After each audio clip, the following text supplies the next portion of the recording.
In Scripture, we have this important passage in the New Testament. When the Son of Man comes in his glory and all the angels with him, he will sit on his glorious throne. All the nations will be gathered before him, and he will separate people one from another, as a shepherd separates the sheep from the goats.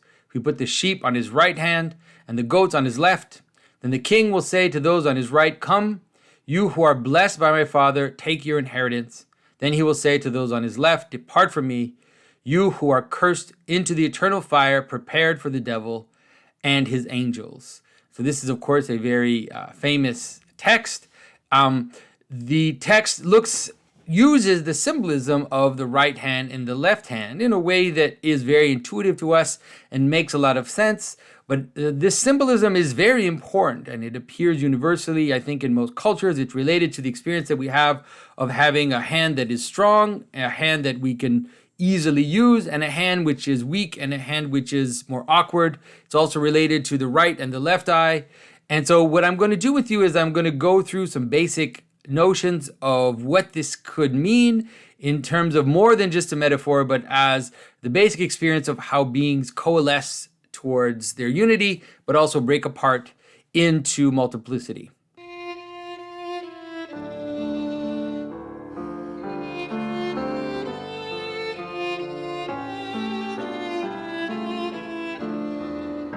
This is Jonathan Pageau.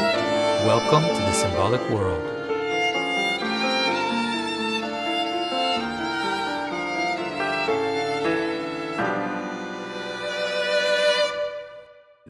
So a lot of my difficulty, let's say, with the symbolism of the right and the left hand comes about in my interpretation of this particular image. So this image is one of the very first images that we have, I think probably the first image that we have of the Last Judgment. And so in this image, we see Christ in the center. To his right, we see the sheep. To his left, we see the goats. To his right, we also see a red angel. And to his left, we see a blue angel. In his right hand is exposed, and his left hand is hidden and secret. Now, this is one of the first images, and this image will last quite a long time in the history of Christianity. And it will become a kind of standard and will be explicited in different ways. It will come all the way up to the iconostasis, because in the iconostasis, which is this separation between the sacred place and the nave in churches, in the Orthodox Church, very often we will find what is known as a deesis. And the deesis will have Christ on our right, let's say, but also in the deesis, he's often in the middle, and then on his right will be the Mother of God, and then on his right again will be this red angel, which has come to be represented as Saint Michael, come to be understood as Saint Michael. And so on his left now will be Saint John the Baptist, and then will be the blue angel, which we saw earlier, who has been come to be understood as Saint Gabriel, the Archangel Gabriel. This will, of course, also go all the way into the icon of the Last Judgment. It's very important to kind of understand that this image of the deesis is an image of the Last Judgment. Every time you see an image of Christ in the center with the Mother of God and with St. John the Forerunner, or St. Peter and St. Paul, as you can see, St. Peter is here on the right and St. Paul is here on the left. These images will be images of, we could say, the Last Judgment or the eschaton or the final moment, where we can kind of see the cosmic structure of the universe separated into two, with paradise on one side, with death and hell and breakdown and animality on the left side, with Christ in the middle. In this one, I like this one very much. I keep showing the same image. I'll put a link to this is a contemporary icon, so I'll put a link to it in the description. Although it is really a condensation of all the old icons of the Last Judgment. And so we see Christ raising his hand up. We see the sun on his right hand. We see Christ with his hand going down, and then we see the moon on his left hand. So this is a moment of ascension, we could say, going towards Christ or going towards heaven. And this is something going down. So it's coming down and away from Christ into death and into hell. But not just that. Of course, these saints that are on the left of Christ are not, in death and hell. But we'll see how it all kind of comes together in the symbolism as we move forward. And so one of the problems that we have is that when we look at the symbolism of the right hand, we'll find something like opposites which seem to be in the symbolism. And so that's one of the reasons why it's so difficult. And people will flip from one to the other without realizing that they're doing it. They'll kind of switch from one aspect of the symbolism to the other. And I think I understand why now, but it's taken me quite a long time to understand why. And so the four sides of this, we could say that the right hand is concentric. If you remember the words of Christ, he says to the sheep, come into the kingdom, right? Come towards me, enter into the kingdom. And he says to the goats, move away, right? Go away. And so what you end up seeing in the symbolism of the right and the left hand is you'll often find on the right hand, you'll find symbolism of foundation, of establishing, gathering together, law. Of course, the symbolism of the right hand is, of course, the symbolism of something which is straight. In many languages, the word for right and the word for left, like in French, for example, we say droit, which means straight or right hand, and gauche means awkward or crooked. It can, in different language, you'll find that the right means straight and means also has something to do in the sense of also a stand-in for the center. Sometimes the word for right or the notion of the right hand will almost be like a stand-in for the center itself. But then also on the right hand, if you look at the image of the Last Judgment, you find that on the right hand you have something like mercy, protection. Often the right hand is symbolized by blue or by water. Already it's starting to cause problems in your mind because that image I showed you at the outset has the red angel on the right hand. And on the left hand is often represented as wild, as strange, as the exception, as excess, as crooked. And so often it's related to the passions, to dissipation, dilapidation, all this type of images. But if you look at the story of the Last Judgment in the gospel, it's also related to rigor because Christ says to those on his left hand, go away. Like he's using a very harsh, rigorous language. He's applying the law to them very strictly in order to push them away. And this will also have the symbolism of fire and the sword. And so what I'm going to propose to you is that we're looking at a kind of crossover. We're looking at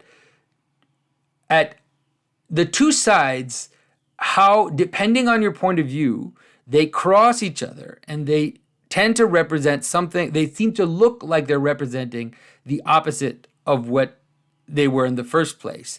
And I think that this will be very important. It seems like it's just arbitrary and this is not a big deal, but it's actually going to be very important in understanding the relationship between myself and others, right? The relationship between, my interaction with other people and how in some ways that which moves away from me is received by the other. And so there's this switch that happens in between. And that switch is sometimes hard to conceptualize, but I think with a bit of effort, we will be able to understand it in a way that isn't too difficult, that it's actually pretty simple.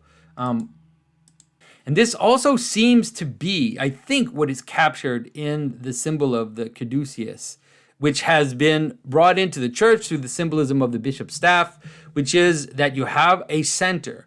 You have a central axis. At the top of the axis, you have a golden ball. You have something like the source, the light, the sun. The caduceus is also represented with wings, and so it's the idea of the spiritual thing above, the sun above, the source of light, the source of things, the source of being.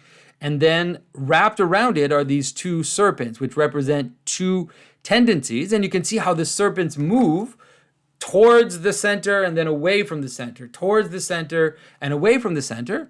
And on one side, one serpent will move towards the center and then will cross over and then will move away from it and then return back towards the center. And I think that this is actually a very important structure. It's also a structure when we look at it, it's very satisfying to us to look at this image of a straight axis and something moving, a serpent around it. It is I think it's a very primordial structure, which is why it appears in every single culture, right? You know, the Europeans were probably surprised to come to South America and in Central America and to find the image of this serpent wrapped around a pole with wings, you know, as they encountered these empires that were in Central and South America. But I think it's because it really is probably one of the oldest symbols and a very, very universal symbol.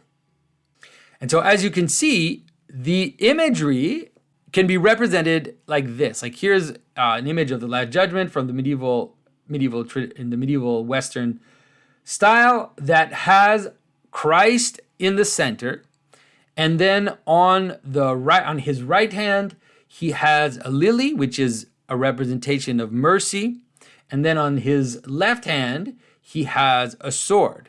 Now this, of course, is just a version of this, right? With the hand going up and the hand going down. You know, there are different ways to represent it. Here it is the lily on the right hand and the sword on the left hand. There are different representations of this, there are different versions of it, but it's really important to understand how these attributes, the lily and the sword, became in Western and also to a certain extent in Eastern art, represent, you know, the attributes of the angel, the attributes of Gabriel and Michael. And so here is an image of a Coptic iconostasis, that is, again, the wall that separates the holy place from the nave. You can see that in the iconostasis, Gabriel is holding a lily, and Michael here is not holding a sword, but is holding a lance. Often he can also be represented holding a sword. Here's a close-up where you can see Gabriel holding the lily. Now, once again, the issue is that in this image, you can see that it is in some ways the opposite of this one, because at the top you have Christ and you have the blue angel on his left and the red angel on his right, and this is, of course, the issue. This is the problem that we're trying to figure out. And I think that the fact that we see the duality in the art that continues on until today, but that often we will see that duality flip, has to do with the very problem of what it is that is going on in this image. So here is a version of St. Michael, of course, holding a sword, a Russian icon of St. Michael, and a Coptic icon of Gabriel presenting the lily to the Mother of God. So if we look at the angels themselves, they do seem to be related to the right and the left hand. So in the early Christian times, for example, in the book of Enoch, there is a description of St. Michael as being the right hand of God, as standing on the right hand of God. And this, of course, makes sense because the name of St. Michael means the one who is like God, he who is like God. And so he is the right hand of God. He is the one who is like God.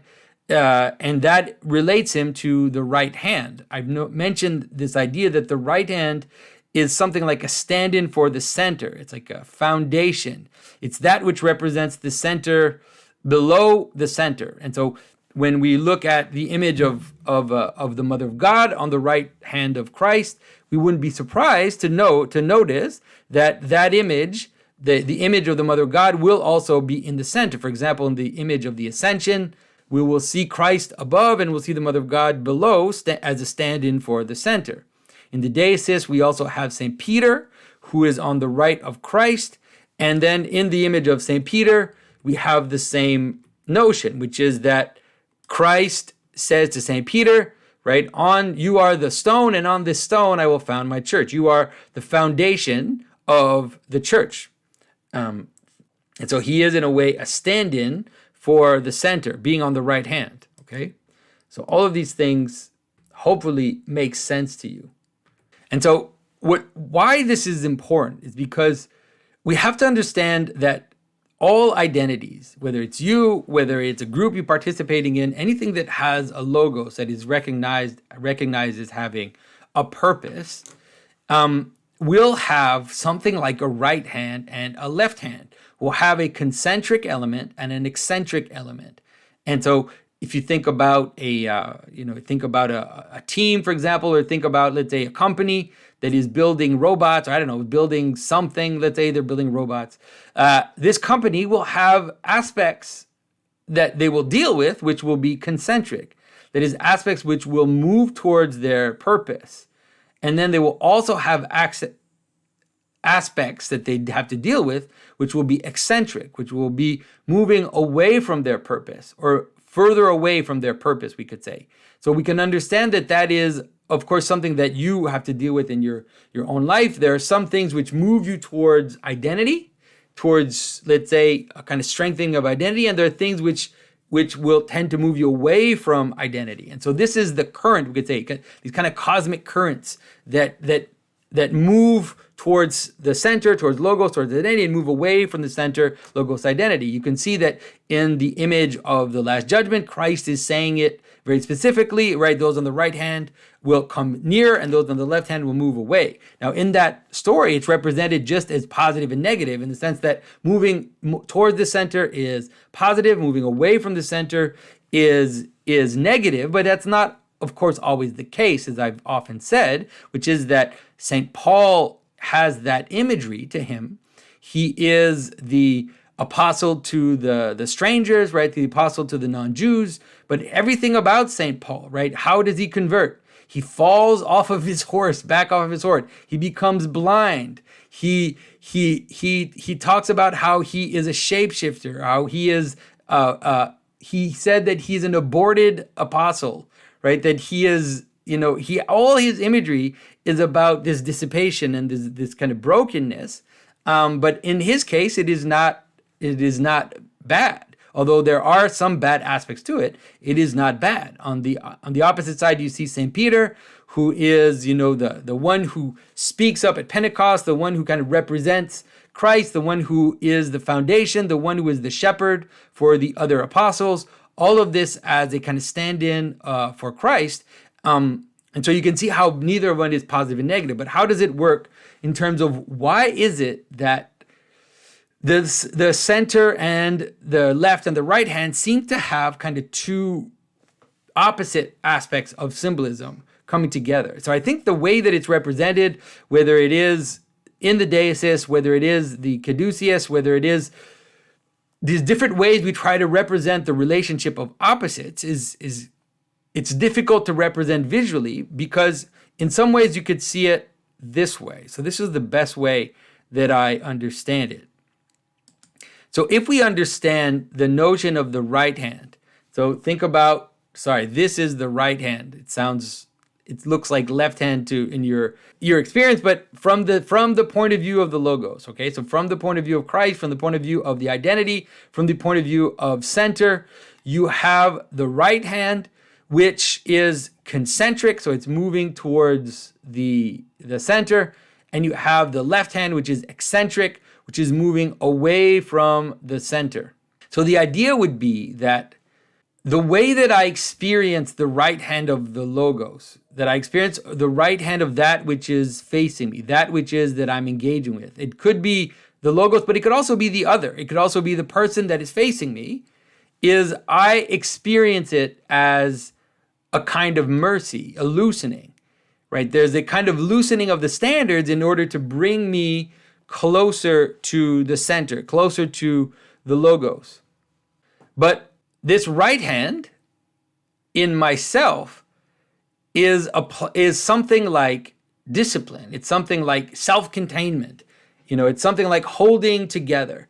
And so if I think about how the right hand applies to my relationship to myself, then it is seen as that which establishes my identity, that which holds it together. So it has a kind of hardening to it, has a kind of solidity to it, has to do with that which conforming.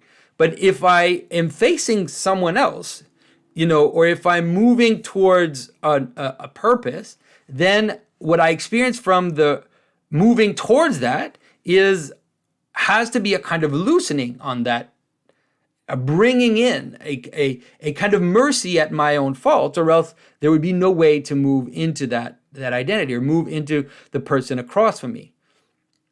And I think that on the other hand, you have the same thing. Because the left hand is eccentric, then it appears in myself as a form of dissipation.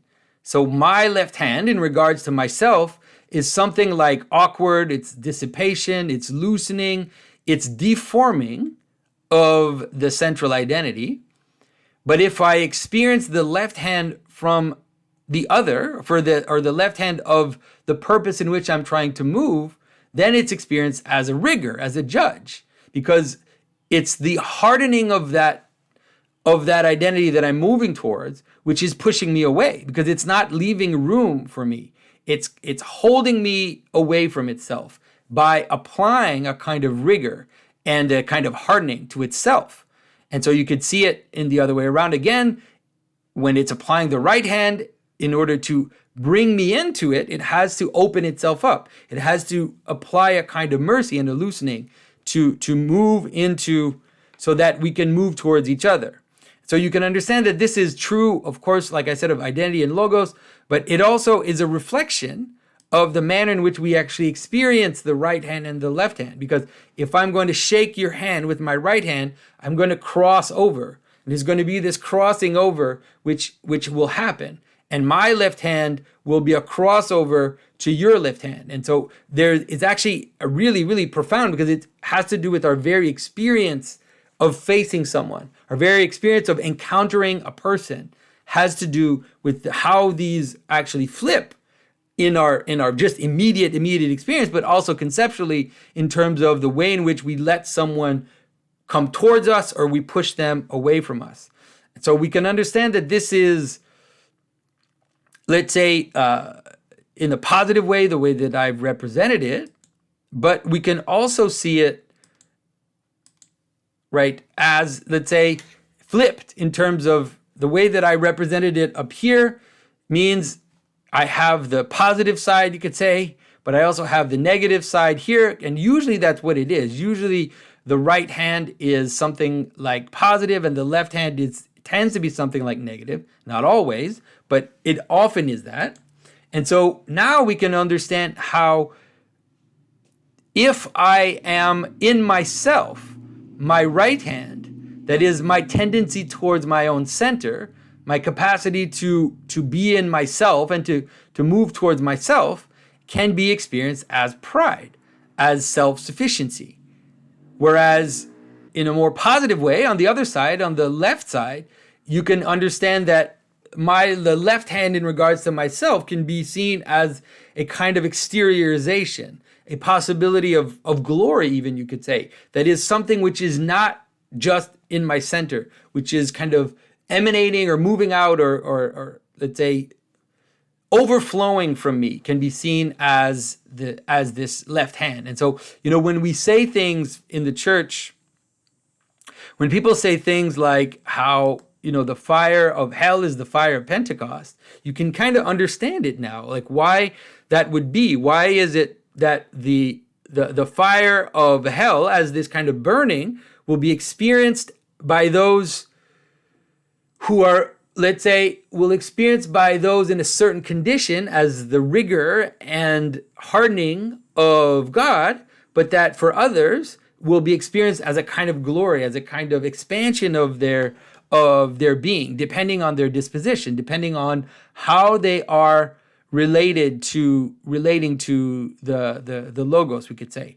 So you can see that it's not a system. It's really important, because if you try to see it completely as a system, then you're going to, it's more like a poem. It's more like rhyming. It has an intuition of structure, but the structure always kind of eludes you because it is, I think it really is very, very basic in terms of our experience. And so this is where we can kind of understand St. Peter and St. Paul more easily, and the relationship between what we call the Deesis. So now again, this is a Deesis with Christ in the center, with the Mother of God on his right hand, with Saint John the Foreigner on his left hand, Saint John the Baptist, with Saint Peter on his right hand, and with Saint Paul on his left hand. And so we can see now the different symbolism. So in the case of the Mother of God, we have this containing, we have this gathering in, we have also this idea of a kind of stand-in for the center in the relationship of heaven and earth. All of this is, so she is gathered into the center, and in some way she's also hidden. Because of that, she is also seen as the one who provides mercy, provides, a kind of softness to us. So all of this kind of symbolism comes together if we can understand the different aspects of it. And then St. Peter, he appears also in a way as a stand-in for the center, as a boldness towards the center, as a kind of representative, again, as being the shepherd, the one who is a stand-in for Christ in the world. And now on the left hand, then we have St. John the Foreigner, who is out in the wilderness. He is wearing animal skins. If you remember the image of in the Last Judgment, where you see all these animals on the left side, he's wearing animal skins. He's yelling. He's making a lot of noise. He's telling people to repent. And so there's nothing secret about him. It's all outside. It's all this kind of outer aspect. And now the same again with St. Paul, who is, like I said, he's a Roman citizen, so he's almost a stranger. He is a shapeshifter. He says he's all things to all people. So much about St. Paul is about this. If you're going to understand it, you can kind of see why it is that St. Paul represents himself with all these types of characteristics. He says, right, that he is an aborted apostle. That's a pretty strong statement in terms of the idea of something which is rejected and dead and is kind of far away. But at the same time, we can see how one leads to the other. One side leads to the other. And so think about St. Peter and think about how St. Peter his symbolism is always the same, right? His symbolism is always the one who is bold, but then because of his boldness sinks, right? The one who moves in a way from the right hand to the left hand. So because of his boldness, he walks out on the water, then he sinks. He tells Christ that he will never betray him, and then he does. He tells Christ that Christ doesn't have to die, right? He's like, no, you don't have to die. You can contain yourself. You can just be the center in the sense of the right hand and the establishment and the solidity. But Christ says to St. Peter, get behind me, Satan. Get behind me, you opposer. So you can understand how this symbolism of moving from the right to the left, and how, let's say, the one at the top is kind of the opposite at the bottom, is happening in the symbolism of these two people. And you can see that the sin of St. Peter is something like pride. And so in St. Paul, you have the one who falls off the horse, who does all that, and his first sin is something like the thorn in the flesh, and it seems to be some kind of sensual sin related, of course, to a woman, because this idea of the thorn as the consequence of the fall, then also a thorn in his side, which is related to the idea of Eve coming from his side. So he has this whole idea of what it is that his sin is, which seems to have something to do with sexuality, although it's not totally clear. But then also, people are getting mad about this, but there's also, St. Paul has a kind of opposite sin, or I don't know if it's a sin, but it's a tendency, which that St. Paul is always boasting. He's always boasting without boasting. He's always saying, he has a very strange behavior in his letters, where he's always saying, he's boasting about, he says on the one hand that he is nothing, that he is all these things, but then he kind of secretly boasts as he's doing that. So that seems to also be part of this crossover that we find in the right and the left hand symbolism. And so now we can understand there's a citation from St. Gregory, from St. Maximus the Confessor that I'm always quoting, but I'm going to quote it to you again because I think it's a very powerful grasping of what the right and the left hand are in terms of the negative part of it. So St. Maximus talks about the demons that combat us by the lack of virtue are those that teach us prostitution and drunkenness, greed and jealousy. So we can see that these sins, right, they are the sins of dissipation, the sins of dilapidation, the sins of passion in the strict sense, right, of becoming a slave to something outside of you that dominates over you. And then he says, the demons that combat us by excess of virtue are those that teach us presumption, vainglory, and pride, and who by the vices of the right secretly place in us the vices of the left. And so here you can actually see this crossover, which is that which begins in pride ends in dissipation and dilapidation. And we can see that this is something which is true in the story of St. Peter, who starts with pride.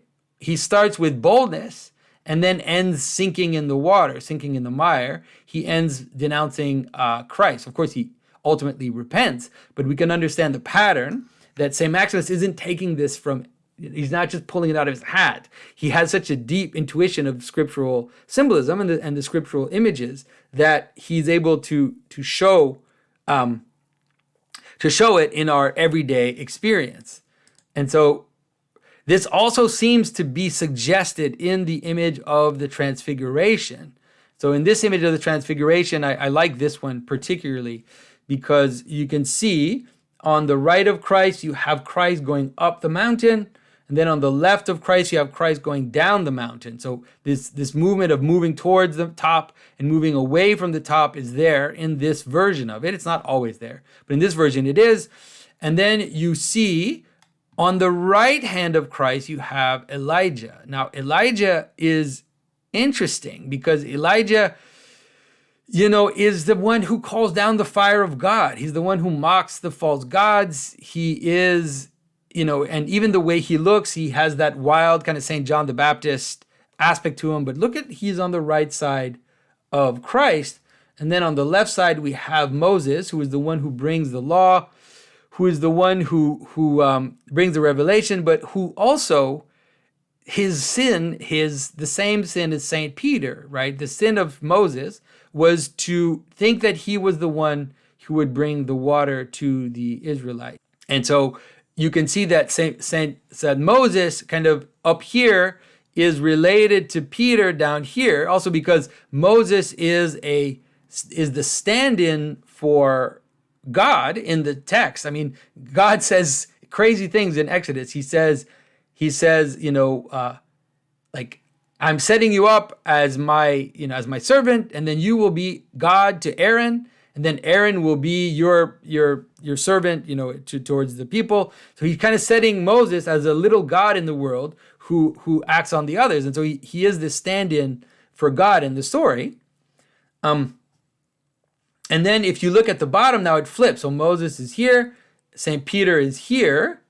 And interestingly enough, St. Peter is looking towards the center, right? So he is looking towards the middle.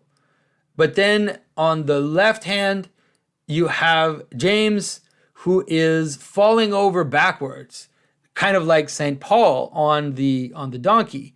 And he is facing Elijah here, who Elijah, interestingly enough, goes up in a flaming chariot. And so in this case, you can see how the flame and the chariot and the flame and the glory and the chariot as well, because the chariot is a added aspect, right? It is a supplement. A chariot is like a vehicle which is added to the identity. It's like a body. And so he goes up in this chariot, this flaming chariot, going up into heaven. And so is very much in some ways an image of all that is on the left hand, but here he is represented on the right. And I think it really is to represent this crossing over that happens between the left and the right hand, depending on your perspective. And like I said, it's not a system. It really is a kind of intuitive thing that happened in the tradition. So ultimately, we come back to this basic image of the yin-yang symbol, which I think is probably actually, in terms of a geometric representation, might be one of the best representations of how the two opposites come together, how one opposite drives the manifestation of the other in this way.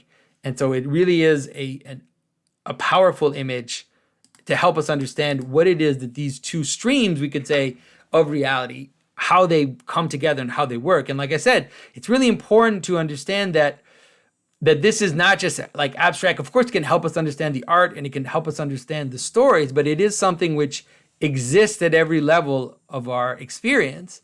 It is something, this tendency towards identity and towards solidity, towards the center, and this tendency towards dissipation and breakdown and multiplicity is something which is part of every identity we can recognize.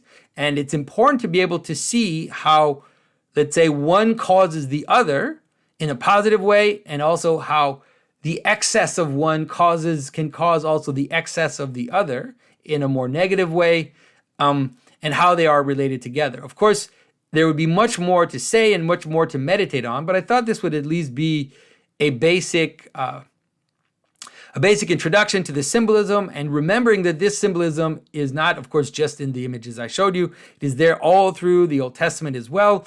It appears as, I think, even right at the outset, as the idea of the fruit of good and evil, this basic opposition. And then it appears as the column of fire and water in Exodus. It appears as the two pillars of the temple, Yakin and Boaz. If you look at those two pillars, you can see that Yakin means to establish, it means to establish. So it is the right hand, really. And then Boaz is, of course, the one who married Ruth, who is the one who went towards the stranger, and has something to do with the left hand and this kind of exteriorization. And interestingly enough, it's funny to notice that in the in the Jewish tradition, if you look at the names of the angels, Michael tends to be related to something more like mercy and the right hand, and Gabriel seems to be related to Geburah, or the idea of more rigor and more strength, you could say, and exteriorization of strength.